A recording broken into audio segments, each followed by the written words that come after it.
몇 달 전에 트럼프 대통령이 그 예루살렘은 이스라엘의 수도다.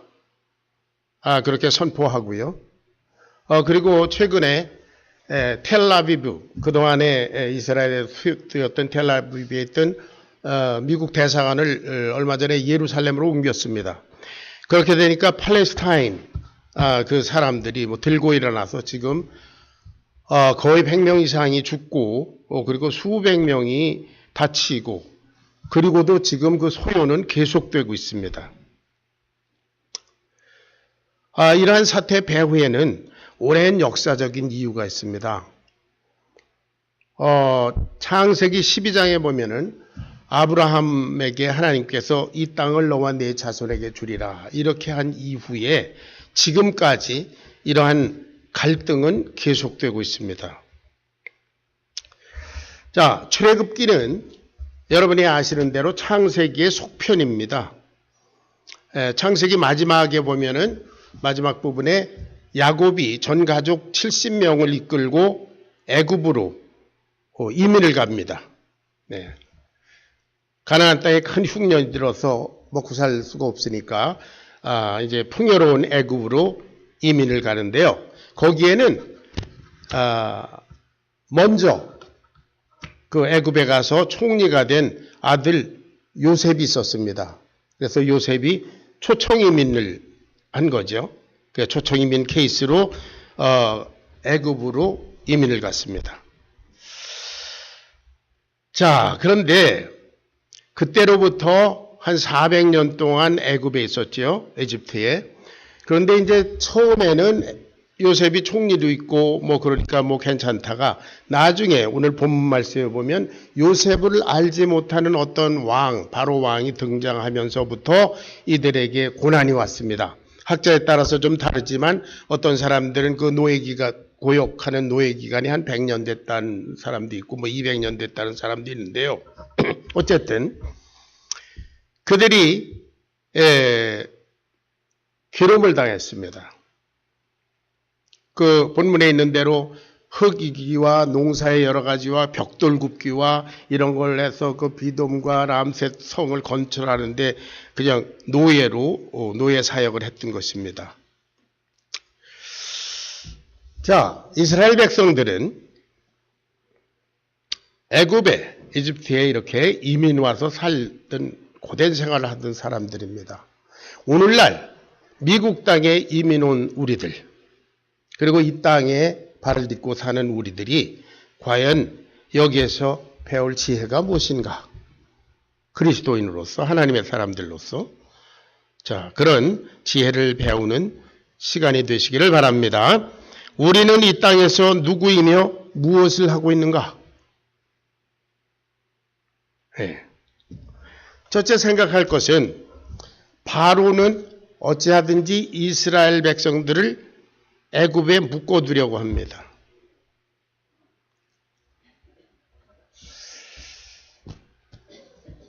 이스라엘이 애굽에 온 지 뭐 200년, 뭐 300년쯤 된 때 요셉을 알지 못하는 왕이 일어나서 이스라엘에게 핍박을 가하기 시작했는데 그 이유가 뭐냐 하면 야, 이스라엘 백성들이 이렇게 수가 많아지는데 우리가 다른 나라하고 전쟁할 때 적군 편을 들게 되면 큰일 난다. 그러니까 이 이스라엘 백성들을 여기서 떠나지 못하게 이 땅에서 갈까 하노라. 가면 안 되겠으니까 여기다 붙들어 매놓고 노예로 부리자. 그렇게 해서 인구 증가는 더 이상 할 수 없도록 막자. 그래서 아들을 낳으면 나일강에다 버리라고 그러고 뭐 이렇게 엄명을 내리고 이렇게 됩니다. 심한 핍박이 왔습니다. 이 사람들은 강제 노동에 시달립니다. 흙 이기기와 벽돌 굽기와 농사의 여러 가지 일을 합니다. 노예 노동이죠. 그런데도 불구하고 이스라엘 백성들의 인구는 점점 늘어납니다. 하나님께서 배후에서 역사하신 것이죠. 그러다 보니까 어떻게 됐습니까? 가나안 땅을 알지 못하는 그냥 애굽에서 노예 생활 가운데서 태어난 세대들이 있었을 겁니다.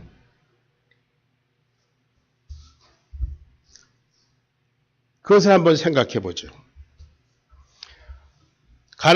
애굽에서 노예 생활 가운데서 태어난 세대들은 그들이 왜 거기 있게 되었는지, 하나님의 손길이 그들에게 어떻게 역사하는지, 이스라엘이란 과연 어떤 존재들인지, 그 부모로부터 영적인 교훈과 영적인 삶의 모범을 받지 못한 세대들은 자기네들 정체가 뭔지를 모릅니다. 이게 우리가 애굽 사람인지 아닌지, 우리가 노예인지 하나님의 백성인지, 여기에 뼈를 묻고 살아야 될 사람들인지 가나안 땅으로 가야 할 사명인들인지 그걸 전혀 모릅니다. 왜냐하면 노예 생활 가운데서 태어났기 때문입니다. 창세기 15장에 보면 이스라엘은 하나님의 백성들로서 하나님께서 특별히 선택하셔서 이제 가나안 땅의 주인이 되게 하셨는데, 그때는 아브라함 한 가정뿐이잖아요. 그런데 가나안에는 이미 7족속이 살고 있었습니다. 수백 년 동안. 그러니까 아브라함 한 식구가 어떻게 그 가나안 땅을 정복합니까? 그래서 하나님께서 풍요로운 애굽에 보내서 거기서 인구를 많이 불려서, 그래서 가나안을 정복할 수 있는 정복군으로 만들어서 거기서 데리고 나오실 그런 계획을 창세기 15장에 이미 아브라함에게 말씀하셨습니다. 너희들이 4대 만에 이 땅으로 돌아올 거다.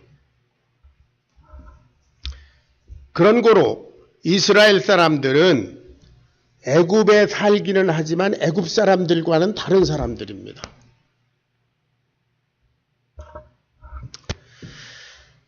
자, 그런데 서두에 말씀드린 대로 바로는 이스라엘 백성들이 떠나지 못하게 자기네들과 동화되어서 거기서 계속 노예 생활을 하도록 붙들어 두려고 합니다.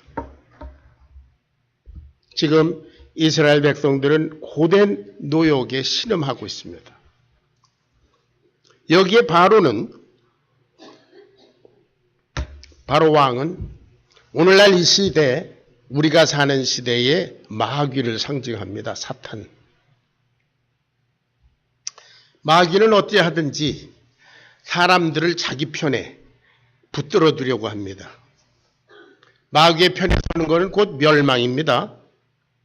창세기 3장 15절에 보면 하나님께서 마귀에게 저주를 내리셨습니다.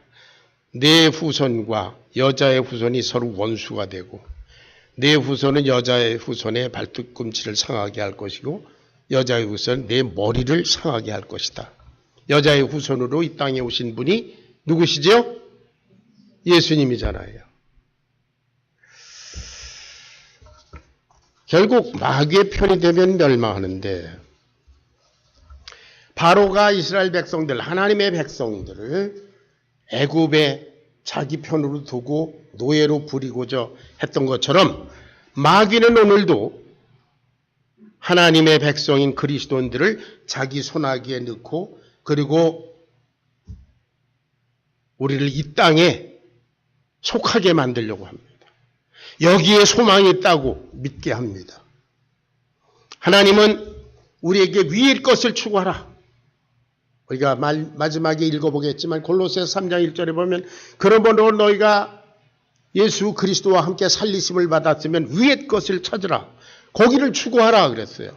그런데 마귀는 자꾸 땅을 추구하라 그런다고. 그러므로 우리가 깨어 있어야 합니다.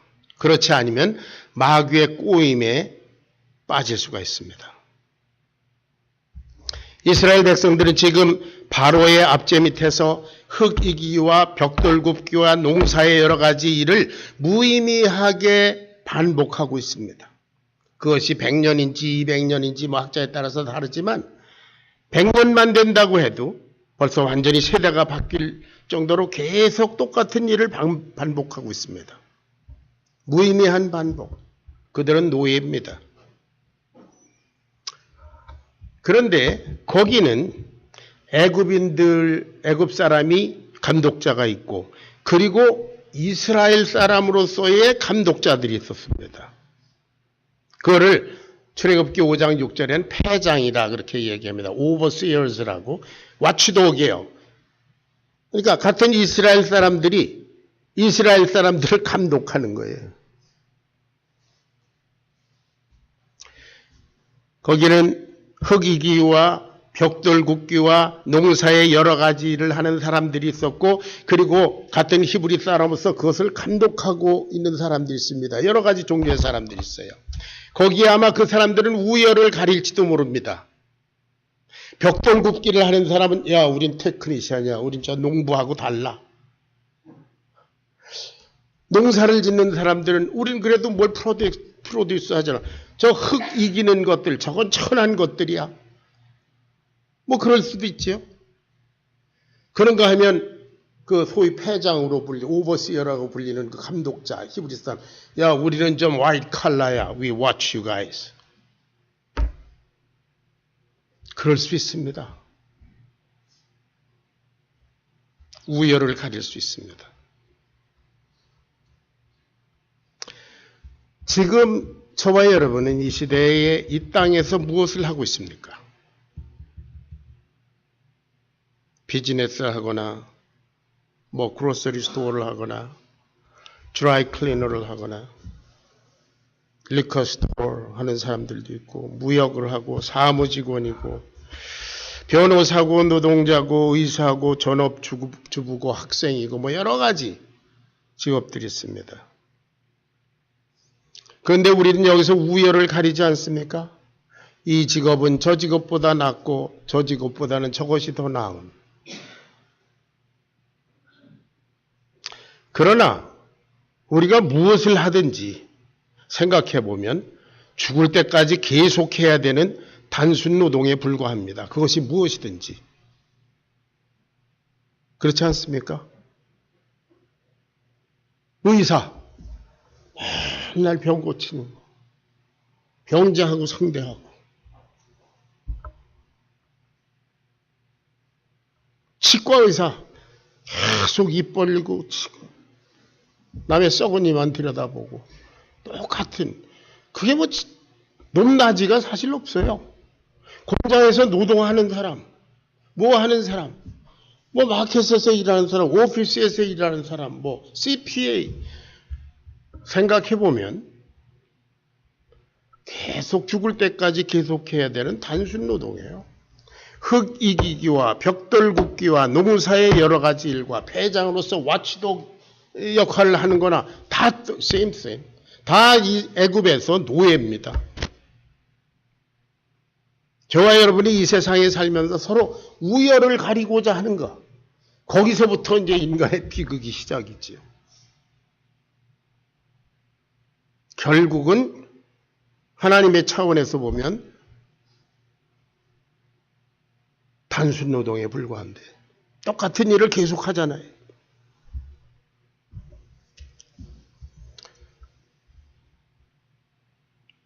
하나님은 이스라엘 백성들에게 너희들은 여기에 속한 자들이 아니요 너희들은 저 가나안 땅으로 가야 할 하나님의 백성이다.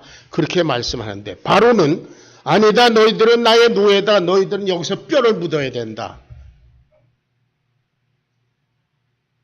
노예 생활 가운데서 태어난 다음 세대들은 어때요? 정체성의 혼돈에 빠집니다. 또 부모로부터 하나님의 백성으로서의 영적인 유산을 못 받은 자들은 이 노예 생활이 운명이구나 그렇게 삽니다.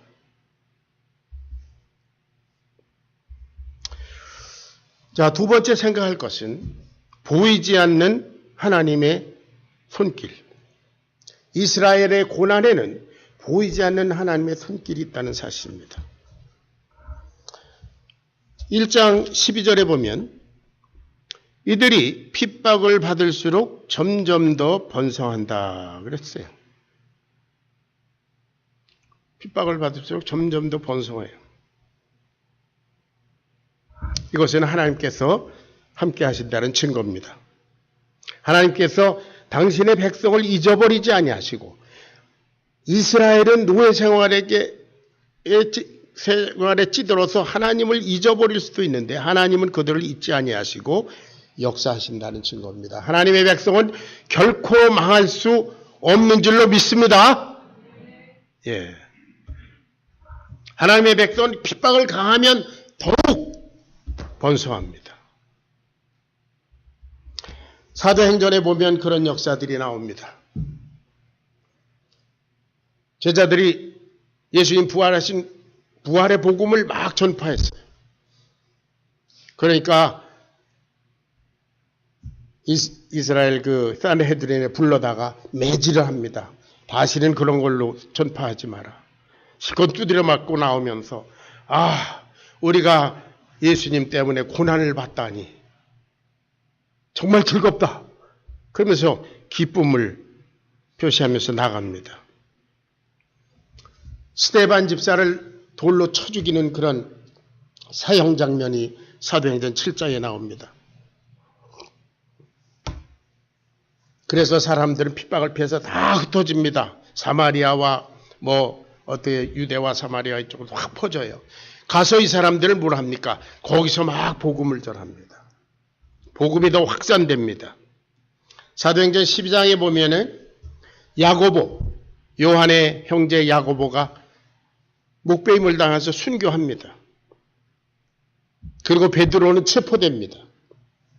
그럼에도 불구하고 사도행전 12장 24절에는 그럼에도 불구하고 하나님의 말씀은 점점 흥왕하여 더하더라 그랬어요. 하나님의 백성은 핍박을 받으면 받을수록 더욱 번성하는 줄로 믿습니다. 왜? 거기는 생명력이 있기 때문에 그래요. 결코 죽을 수 없는 생명력, 죽어도 다시 사는 부활의 생명력이 있기 때문인 줄로 믿습니다. 예, 그것이 우리들의 자랑이고 담대한 능력입니다. 지금 중국 정부가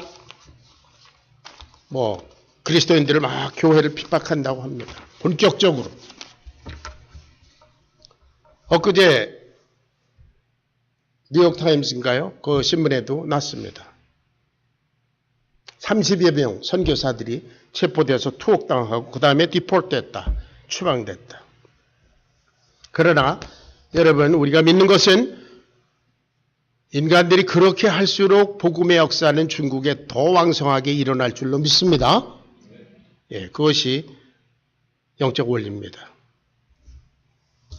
자,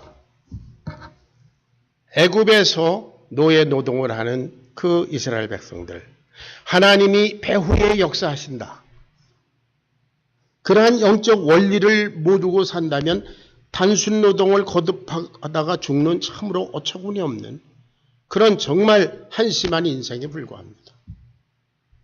우리 할아버지도 노예였고 아버지도 노예였고 나도 노예였고 내 아들도 노예였고 그 아들도 노예고 우리는 노예가 우리의 운명이다. 그렇게 하고 살 겁니다. 그러나 어떤 사람들, 너는 하나님의 선택된 백성이요 아브라함 때로부터 하나님께서 약속하신 놀라운 역사가 우리 가운데 흐르고 있다. 너는 하나님의 백성이다. 가나안 땅에 가서 살 사람이다. 넌 거기에 소망을 두고 살아라. 이런 교육을 받은, 영적인 유산을 받은 자녀들은 어떻게 했을까요? 흙 이기와 벽돌 굽기와 농사의 여러 가지 일을 하면서도 그래, 내가 오늘 흙을 이긴다마는 나는 이것이 끝나면 바로 가나안 땅에 갈 것이다. 나는 농사의 일을 하지만 이것이 끝나면 나는 가나안 땅 갈 사람이다. 벽돌을 구우면서도 야, 열심히 굽자. 나는 벽돌공이 아니라 가나안 땅의 주인이다. 할렐루야. 그런 정체성을 가지고 살면 무엇을 하든지 기쁨이 있습니다.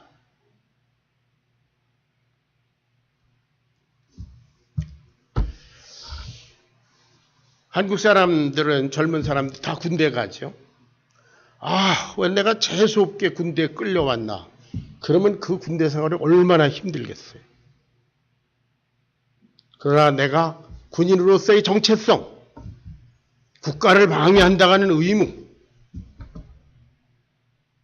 이런 걸 가지고 이 기간이 지나면 나는 진일보한 늠름한 사람이 되어서 나간다. 그런 생각을 가지고 있으면 그거 재밌습니다.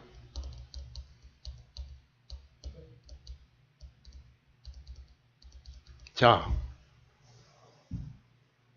누가 만일 그 당시에 노예 생활을 하는 이스라엘 사람들에게 물어봤다면 당신은 누구입니까? 그리고 당신은 지금 무엇을 하고 있습니까? 이렇게 물어봤다면 방금 전에 제가 설명한 대로 두 가지 답이 나올 수 있습니다. 나는 하나님의 백성입니다. 잠시 여기 있지만 나는 결국 가나안 땅에 갈 사람입니다. 라는 대답과 나는 조상 대대로 노예로 태어나서 지금 여기 노예로 있다가 내 아들도 노예로 있다가 여기서 죽을 겁니다. 라는 그런 대답. 둘 중에 하나예요.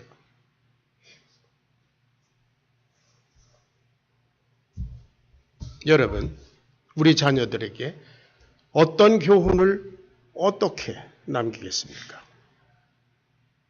너는 왜 여기 있느냐?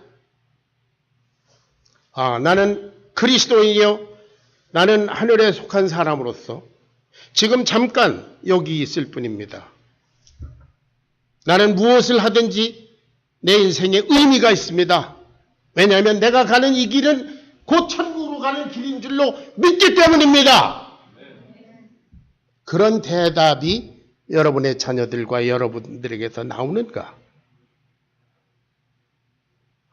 이 땅에서 목구멍이 포도청이라 이 일 안 하면 굶지 않습니까?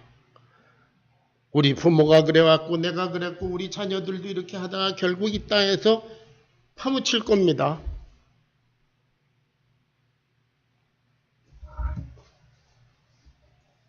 여러분, 지금 분명히 점검하고 결단해야 합니다. 지금 점검하고 결단하지 못하면 다음에도 못합니다. 그리고 다음이라고 하는 시간성은 우리들에게 보장이 되어 있지 않습니다.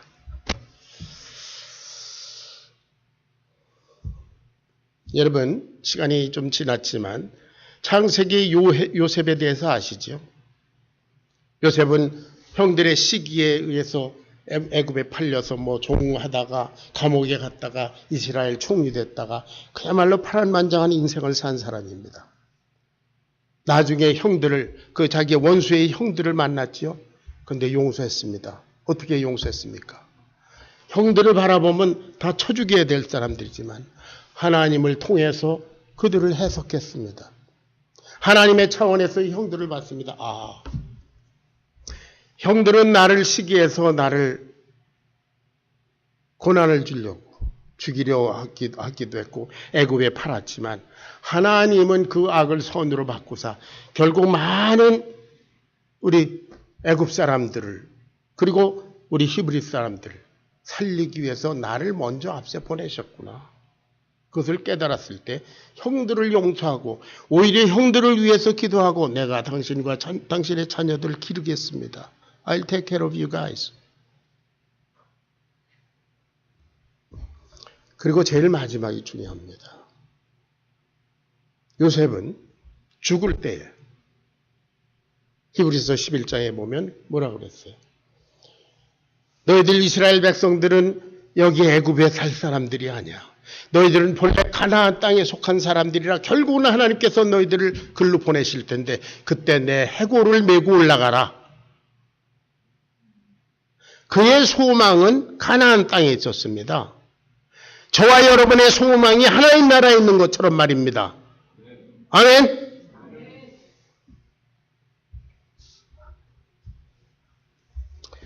여러분의 앞길을 가로막는 사건이 있습니까? 가로고치는 사람이 있습니까? 어떤 문제가 있습니까?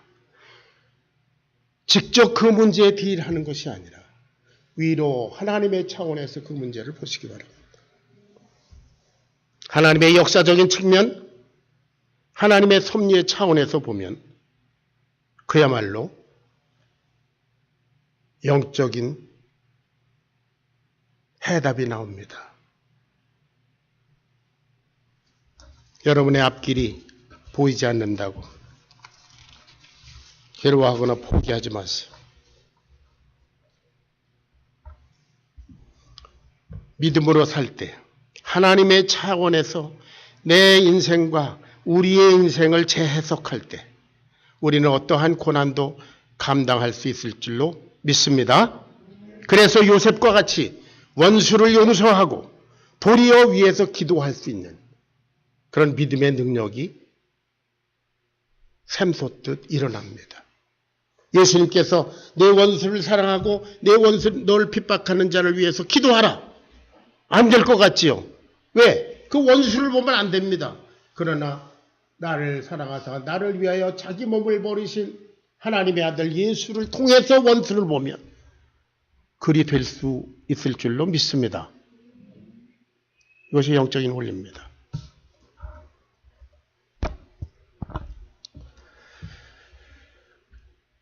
오늘 말씀의 결론입니다. 애굽에 있던 이스라엘 백성들에게 두 가지 정체성이 있을 수가 있습니다. 애굽에 살지만 언젠가 가나안으로 가는 하나님의 백성인가? 애굽에서 노예로 살다가 거기다 뼈를 묻을 노예인가? 오늘날 저와 여러분과 우리 자녀들에게 두 가지 아이덴티티, 정체성이 있습니다. 이 땅에 살지만 하나님의 자녀들이다. 빌립보서 3장 21절에 그런 말씀이 있죠. 오직 우리의 시민권은 하늘에 있는지라 거기로서 구원하는 자 곧 예수 그리스도를 기다리노니. 할렐루야. 하늘에 속해 있다. 내가 여기 걸어가기가 좀 나는 하늘에 속한 자다. 거기 갈 거다. 아니면 나는 그저 이 땅에서 이렇게 살다가 이 땅에 묻힐. 그러나 그것이 아니죠. 지옥까지요. 둘 중에 하나입니다. 사랑하는 여러분, 이 시간에 골로새서 3장 1절부터 4절을 함께 봉독하고 마치겠습니다. 제가 개인적으로 너무나 좋아하는 말씀 중에 하나입니다. 다 같이 시작. 그러므로 너희가 그리스도와 함께 다시 살리심을 받았으면 위의 것을 찾으라. 거기는 그리스도께서 하나님 우편에 앉아 계시느니라. 이게 너무 귀한 말씀인데 우리가 앉아서 들을 수 있을까요? 다 같이 일어서서 봉독하겠습니다. 다 같이 시작. 그러므로 너희가 그리스도와 함께 다시 살리심을 받았으면 위의 것을 찾으라. 거기는 그리스도께서 하나님 우편에 앉아 계시느니라. 위의 것을 생각하고 땅의 것을 생각지 말라. 이는 너희가 죽었고 너희 생명이 그리스도와 함께 하나님 안에 감추었음이니라. 우리 생명이신 그리스도께서 나타나실 그때에 너희도 영광 주에 그와 함께 나타나리라. 할렐루야. 우리는 지금 이 세상에서 누구입니까? 우리는 지금 이 세상에서 무엇을 하고 있습니까? 우리 자손들에게 물려줄 영적인 유산, spiritual legacy는 무엇입니까? 기도하겠습니다.